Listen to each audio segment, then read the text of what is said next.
சாரத்தை பியூர் வெஜிடேரியனாக இருக்கணும். ஒவ்வொரு சவுத் இந்தியனும் பியூர் வெஜிடேரியனாக இருக்கணும்.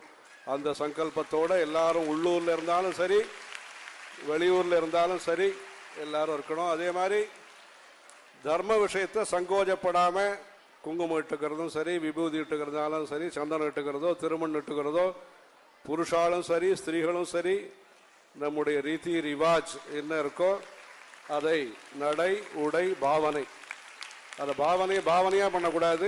உணர்வு ரீதியாக அதை நல்ல விதமாக பண்ணணும். அது முதல்ல முக்கியம். நாம இருக்கணும். நம்ம கம்ப்யூட்டரை கற்றுக்கலாம், ஸ்பானிஷ் கற்றுக்கலாம், ஜெர்மன் கற்றுக்கலாம், எல்லாம் கற்றுக்கலாம். தமிழ் தெரியாது, சமஸ்கிருதம் தெரியாதுன்னு இருக்கக்கூடாது. இன்றைக்கு லோகத்துக்கு தேவைக்காக எந்த பாஷையை வேணால் கற்றுங்கோ. ஆனால் தமிழ் படிக்க வராது, தமிழ் பேச வராது, சமஸ்கிருதம்னா என்னென்ன தெரியாதுன்னு இருக்கக்கூடாது. ஆகவே தாய்மொழியை கற்றுக்கணும்.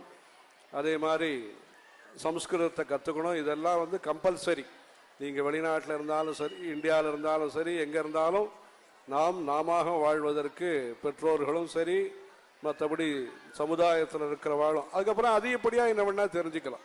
அன்னன்னைக்கு தேவை என்ன இருக்கோ, நானோ டெக்னாலஜி, பயோடெக்னாலஜி என்ன புதுசாக இருக்கோ எல்லாத்தையும் தெரிஞ்சுக்கலாம். நம்முடைய சாஸ்திரங்களை நாம் கட்டாயம் தெரிஞ்சுக்கணும். அதே மாதிரி உணவு, அதுலேயும் ஆரோக்கியமான சாத்விகமான உணவை நாம் பழக்கப்படுத்திக்கணும்.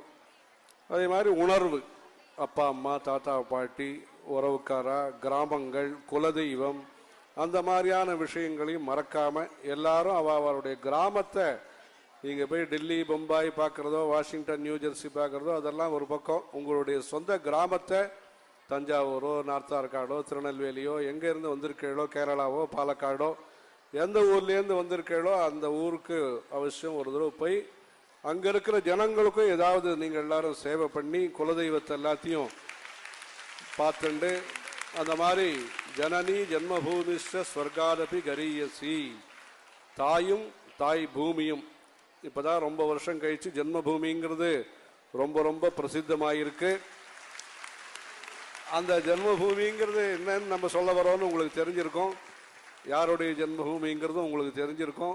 உங்களுடைய ஜென்மபூமியும் நீங்கள் மறக்காம அந்த இடத்த, மூதாதையர்களுடைய இடத்த நீங்கள் எல்லாரும் போய் பார்த்து அந்த மாதிரி நம்முடைய தேசபக்தியோடையும் தெய்வ பக்தியோடையும் இந்த மாதிரி நல்ல காரியக்கிரமங்களை நீங்கள் தொடர்ந்து செய்யறதுக்கு உற்சாகத்தோட சங்கல்பம் எடுத்துக்கணும். பிளட்ஜுன்னு ஒரு ஸ்கூல்லலாம் சொல்கிறாங்க.